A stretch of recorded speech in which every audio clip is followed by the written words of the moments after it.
ಒಂದಾನೊಂದು ಊರಿನಲ್ಲಿ ದಾಮೋದರ್ ರಾಜೇಶ್ವರಿ ಅನ್ನುವ ಮಧ್ಯತರಗತಿ ದಂಪತಿಗಳಿದ್ದರು. ಅವರಿಗೆ ಶಂಕರ್ ಪ್ರಸಾದ್ ಅನ್ನುವ ಇಬ್ಬರು ಗಂಡು ಮಕ್ಕಳಿದ್ದರು. ಅವರು ಅಷ್ಟೇನೂ ಓದಿರಲಿಲ್ಲ. ತಂದೆ ದಾಮೋದರನ ಜೊತೆ ಸೇರಿ ತಮಗಿದ್ದ ಸ್ವಲ್ಪ ಹೊಲದಲ್ಲಿ ವ್ಯವಸಾಯ ಮಾಡುತ್ತಿದ್ದರು. ಮಕ್ಕಳಿಗೆ ಮದುವೆ ಮಾಡಿ ಅರ್ಚನಾ ಪೂಜಾ ಅನ್ನುವವರನ್ನು ಸೊಸೆಯಾಗಿ ತಂದುಕೊಂಡರು. ಅವರು ಬೆಳಿಗ್ಗೆಯೇ ಇದ್ದು ತಮ್ಮ ಕೆಲಸ ಮಾಡಿಕೊಂಡು ಅಡುಗೆ ಮಾಡಿ ಇಡುತ್ತಿದ್ದರು. ಮತ್ತೆ ರಾತ್ರಿಯವರೆಗೆ ಖಾಲಿಯಾಗಿರುತ್ತಿದ್ದರು. ಮಾಡಲಿಕ್ಕೆ ಕೆಲಸವಿಲ್ಲದೆ ಇದರಿಂದ ವಾರಗಿತ್ತಿಯರು ಮನೆಯ ಹತ್ತಿರ ಕಣ್ಣ ಮುಚ್ಚಾಲೆ ಆಟ ಆಡುತ್ತಿದ್ದರು. ಈಗ ನಾನು ಕೌಂಟ್ ಮಾಡ್ತೀನಿ, ನೀನು ಹೋಗಿ ಬಚ್ಚಿಟ್ಕೋಬೇಕಾದ್ರೆ ಪಕ್ಕದ ಮನೆನೋ ಎದುರಿನ ಮನೆನೋ ಆಚೆ ಮನೆಗೋ ಹೋಗಬಾರ್ದು. ಸರಿ, ಹಾಗಾದ್ರೆ ಪಕ್ಕದಲ್ಲಿ ಎದುರಿನಲ್ಲಿ ಆಚೆಯಲ್ಲಿ ಹೋಗಿ ಬಚ್ಚಿಟ್ಕೊಳ್ಬಹುದಲ್ವಾ? ಏನೇ ಇದು ಕಿತಾಪತಿ? ಇಲ್ಲಕ್ಕ, ಕಚ್ಗುಳಿ ಅಕ್ಕ. ಅದೆಲ್ಲ ನಿಮ್ಮ ಅತ್ತೆ ಹತ್ರ, ನನ್ನ ಹತ್ರ ನಡೆಯಲ್ಲ. ಹೊಸಿಲ್ ದಾಟಿ ಹೊರಗೆ ಹೋಗಬಾರ್ದು, ನಮ್ಮ ಅಕ್ಕಪಕ್ಕದ ಮನೆಯವರಿಗೆ ತಿಳಿಬಾರ್ದು. ಹಾಗಾದ್ರೆ ರಾಜೇಶ್ವರಿ ಸೊಸೆಯರು ಕೈಲಿ ಕೆಲಸವಿಲ್ಲದೆ ಚಿಕ್ಕ ಮಕ್ಕಳ ಆಟ ಆಡ್ತಾ ಇದ್ದಾರೆ ಅಂತಾರೆ. ನಾನು ನಮ್ಮ ಮನೆಯ ಒಳಗೆ ಬಚ್ಚಿಟ್ಕೊಳ್ತೀನಿ ಅಕ್ಕ. ಹೊರಗಡೆಯ ಬಾತ್ರೂಮ್ನಲ್ಲಿ ಬಚ್ಚಿಟ್ಟುಕೊಂಡಳು ಪೂಜಾ.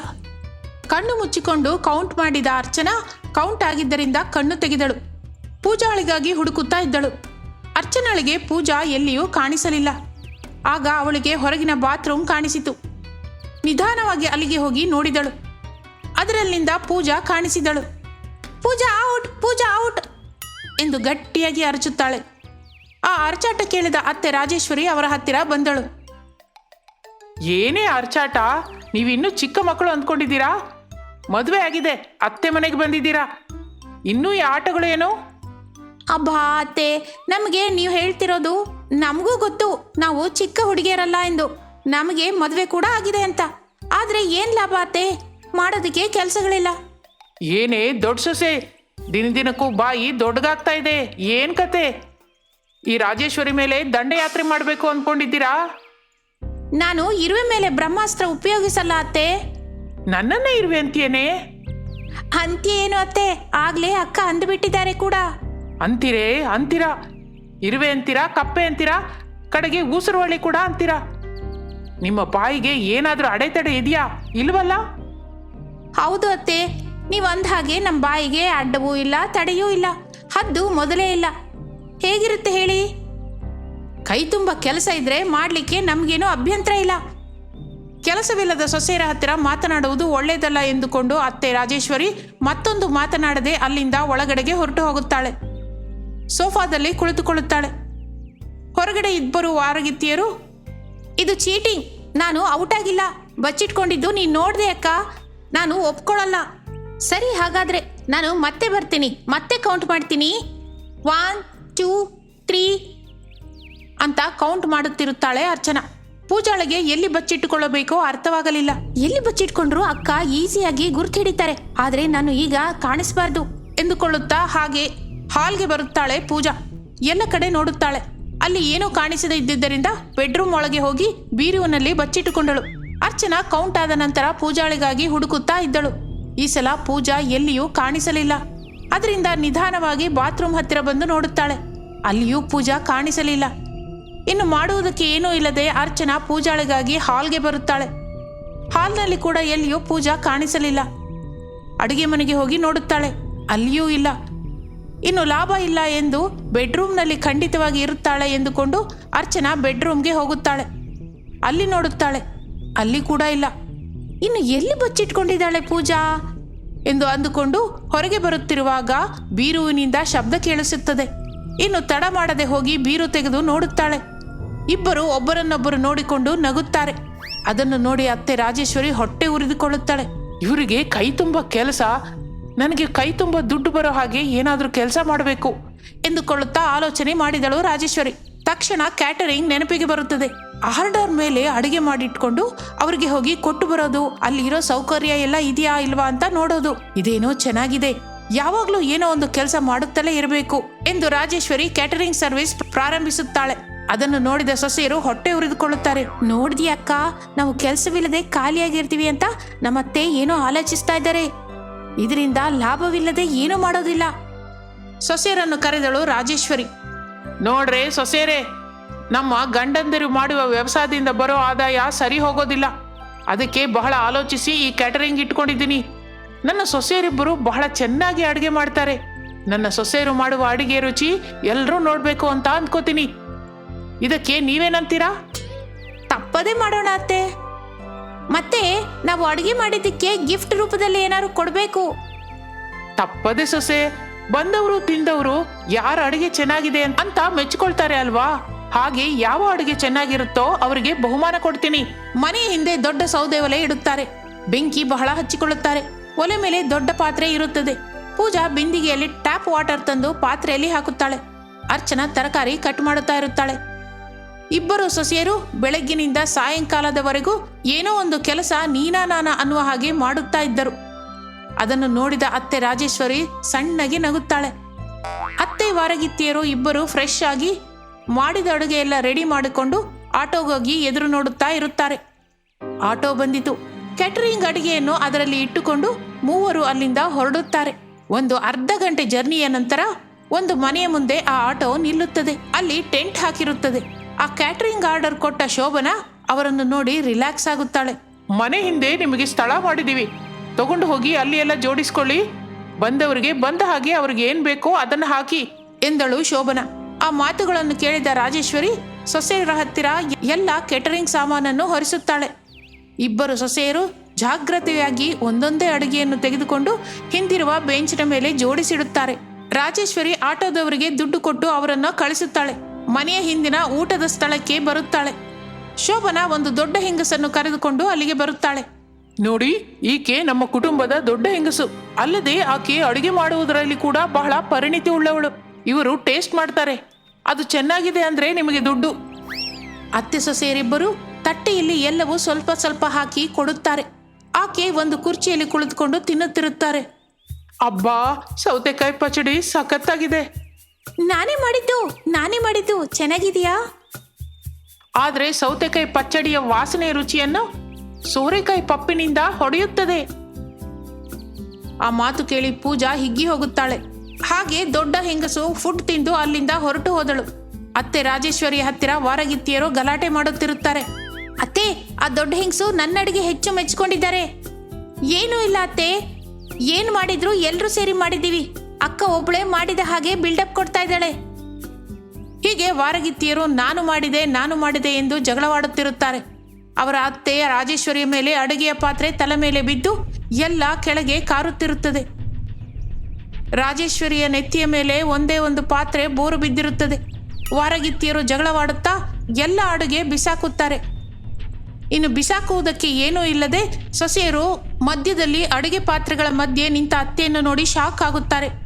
ಅಷ್ಟರಲ್ಲಿ ಶೋಭನಾ ಬಂದು, ಏನ್ ರಾಜೇಶ್ವರಿ, ನಿನ್ ಸೊಸೆಯರು ಹೀಗೆ ಮಾಡಿದ್ದು ಏನು ಚೆನ್ನಾಗಿಲ್ಲ. ನಾನು ನಿನಗೆ ದುಡ್ಡು ಕೊಡೋದಿಲ್ಲ. ಬಂದವರ ಮುಂದೆ ನನ್ನ ಮರ್ಯಾದೆ ತೆಗೆದ್ರಿ. ಇಲ್ಲಿಂದ ಹೊರಟು ಹೋಗಿ ಎಂದಳು. ವಾರಗಿತ್ತಿಯರು ಅರ್ಚನಾ ಪೂಜಾರನ್ನು ಕರೆದುಕೊಂಡು ಅತ್ತೆ ರಾಜೇಶ್ವರಿ ಕೋಪದಿಂದ ಅಲ್ಲಿಂದ ಹೊರಟು ಹೋಗುತ್ತಾಳೆ. ಮನೆಗೆ ಹೋದ ನಂತರ ಅತ್ತೆ ಪ್ರತಾಪ ತೋರಿಸುತ್ತಾಳೆ. ಅಷ್ಟಲ್ಲದೆ ಅವರನ್ನು ಖಾಲಿಯಾಗಲು ಬಿಡದೆ ಏನೋ ಒಂದು ಕೆಲಸ ಮಾಡಿಸುತ್ತಲೇ ಇದ್ದಳು. ಅಲ್ಲೊಂದು ಬ್ಯಾಟರಾಯನಪುರ ಅನ್ನುವ ಊರೊಂದಿತ್ತು. ಆ ಊರಿನಲ್ಲಿ ಸುಭದ್ರ, ಆಕೆಯ ಗಂಡ ರಘುರಾಮ್, ಮಗ ಅನಿಲ್ ಅನ್ನುವ ರೈತ ಕುಟುಂಬ ಒಂದಿತ್ತು. ಮೂವರು ಎಷ್ಟೋ ಕಷ್ಟಪಟ್ಟು ಕೆಲಸ ಮಾಡುತ್ತಿದ್ದರು. ದಿನವೆಲ್ಲ ಹೊಲದ ಕೆಲಸ ಮಾಡಿ ಮನೆಗೆ ಬಂದು ಮನೆಯಲ್ಲಿ ಅಡುಗೆ ಕೆಲಸ ಮಾಡಬೇಕು ಅಂದರೆ ಸುಭದ್ರೊಳಗೆ ಎಲ್ಲಿಲ್ಲದ ತೊಂದರೆ, ಮೈಯೆಲ್ಲ ನೋವಾಗಿರುತ್ತಿತ್ತು. ಆದರೂ ಆ ಕಷ್ಟಗಳನ್ನೆಲ್ಲ ಸಹಿಸಿಕೊಂಡು ಸುಭದ್ರ ಅಡುಗೆ ಮಾಡಲಿಕ್ಕೆ ಸಿದ್ಧ ಮಾಡಿಕೊಳ್ಳುವ ಸಮಯಕ್ಕೆ ಪಕ್ಕದ ಮನೆಯ ಪಂಕಜಮ್ಮ ಸುಭದ್ರಳ ಮನೆಗೆ ಬಂದಳು. ಸುಭದ್ರಳನ್ನು ನೋಡಿದ ಪಂಕಜ ಹೀಗಂದಳು, ಏನ್ ಸುಭದ್ರಾ, ಏನ್ ಮಾಡ್ತಿದ್ಯಾ? ಅಡುಗೆ ಮಾಡಿದ್ಯಾ? ಪಕ್ಕದ ಮನೆ ಪಂಕಜಳ ಮಾತು ಕೇಳಿದ ಸುಭದ್ರ ತನ್ನ ಮನಸ್ಸಿನಲ್ಲಿ ಹೀಗಂದುಕೊಂಡಳು, ನಿನಗೇನೋ ಮೂವರು ಸೊಸೆಯರಿದ್ದಾರೆ. ನೀನು ಹೊಲದ ಕೆಲಸಕ್ಕೆ ಹೋಗಿ ಮನೆಗೆ ಬರೋ ಸಮಯಕ್ಕೆ ನಿನ್ ಸೊಸೆಯರು ತಲೆಗೆ ಒಂದು ಕೆಲಸ ಮಾಡಿ ಮನೆಗೆ ಬರುತ್ತಲೇ ಊಟ ಹಾಕ್ತಾರೆ. ಅತ್ತೆ ಅನ್ನ ತಿನ್ನಿ ಅಂತ. ನನಗೆ ಸೊಸೆನಾ ಗಿಸೇನಾ ಯಾರು ಮಾಡ್ತಾರೆ? ಬೆಳಿಗ್ಗೆ ಎಲ್ಲ ಹೊಲದಲ್ಲಿ ಮಾಡಬೇಕು, ಮನೆಗೆ ಬಂದು ಇಲ್ಲಿ ಮಾಡಬೇಕು. ಅಲ್ಲಿ ಇಲ್ಲಿ ಮಾಡಿ ಮಾಡಿ ದೇಹವೆಲ್ಲ ಹಣ್ಣಾಗಿ ಹೋಗಿದೆ.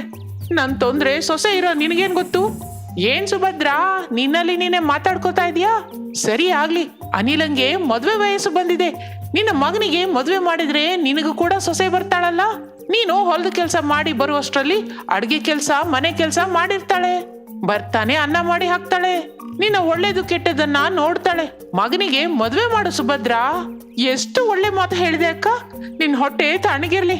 ನಾಳೆ ಅಲ್ಲ, ಇವತ್ತೇ ನನ್ ಮಗನ ಹತ್ತಿರ ಗಂಡನ ಹತ್ತಿರ ಮಾತಾಡ್ತೀನಿ. ಪಕ್ಕದ ಮನೆ ಪಂಕಜ ಹೇಳಿದ ಮಾತುಗಳು ಸುಭದ್ರಳಿಗೆ ಸಂತೋಷ ಕೊಟ್ಟಿತು. ಸೊಸೆಯನ್ನು ತರಬೇಕು ಅನ್ನುವ ಆಸೆ ಬಲವಾಗಿ ನಾಟಿ ಹೋಯಿತು. ಹೇಗಾದರೂ ಸರಿ, ತನ್ನ ಗಂಡನಿಗೆ ಮಗನಿಗೆ ಹೇಳಲೇಬೇಕು ಎಂದುಕೊಂಡು 1000 ಕಣ್ಣಿಲ್ಲದಿದ್ದರೂ ತನಗಿದ್ದ 2 ಕಣ್ಣುಗಳಿಂದ ಕಾಯುತ್ತಿದ್ದಳು. ಇಷ್ಟರಲ್ಲಿ ಹೊಲದ ಕೆಲಸ ಮುಗಿಸಿಕೊಂಡು ತಂದೆ ಮಗ ಮನೆಗೆ ಬರುತ್ತಾರೆ. ಅವರನ್ನು ನೋಡಿದ ಸುಭದ್ರ ಸಂತೋಷದಿಂದ ಅವರ ಹತ್ತಿರ ಹೋಗಿ, ಏನು ಅಂದ್ರೆ ನಿಮ್ ಜೊತೆ ಸ್ವಲ್ಪ ಮಾತಾಡ್ಬೇಕು. ಏನ್ ಸುಭದ್ರಾ, ಈಗ್ಲೇ ಹೊಲದಿಂದ ಬರ್ತಾ ಇದ್ದೀನಿ. ಕೈ ಕಾಲು ತೊಳ್ಕೊಳ್ಳಿಕ್ಕಾದ್ರೂ ಬಿಡ್ತೀಯಾ ಇಲ್ವಾ? ಏನಕ್ಕೆ ಅಷ್ಟೊಂದು ಅವಸರ? ಒಳಗಡೆ ಹೋಗಿ ನಿಧಾನವಾಗಿ ಮಾತಾಡ್ಕೊಳ್ಳೋಣ. ನೀನ್ ಹೋಗಿ ಅನ್ನ ಹಾಕು, ಹಸಿವಾಗ್ತಿದ್ದೆ. ಅದಲ್ಲ ರೀ, ನಿಮ್ ಹತ್ರ ಸ್ವಲ್ಪ ಮಾತಾಡ್ಬೇಕು. ಅಮ್ಮ, ಏನಕ್ಕಷ್ಟೊಂದು ಗಾಬರಿ ಆಗಿದ್ಯಾ? ಏನಾಯ್ತು? ಬಾಬು, ಅನಿಲ್, ನೀನಾದ್ರೂ ಕೇಳೋ. ನಾನು ನಿಮ್ಮಿಬ್ಬರಿಗೆ ಶುಭವಾರ್ತೆ ಹೇಳಬೇಕು ಅಂತ ಇದ್ದೀನಿ. ಹೌದಾ? ಏನಮ್ಮ ಅದು? ಮೂವರು ಸೇರಿ ಒಳಗಡೆಗೆ ಹೋಗುತ್ತಾರೆ. ಹಾಲ್ನಲ್ಲಿರೋ ಸೋಫಾದಲ್ಲಿ ಕುಳಿತುಕೊಳ್ಳುತ್ತಾರೆ. ಅವರನ್ನು ನೋಡಿದ ಸುಭದ್ರ ಅವನ ಹತ್ತಿರ ಹೋಗಿ, ಇಲ್ಲಿ ನೋಡಿ, ನನ್ ಮಗನಿಗೆ ಮದ್ವೆ ಮಾಡೋಣ ರೀ.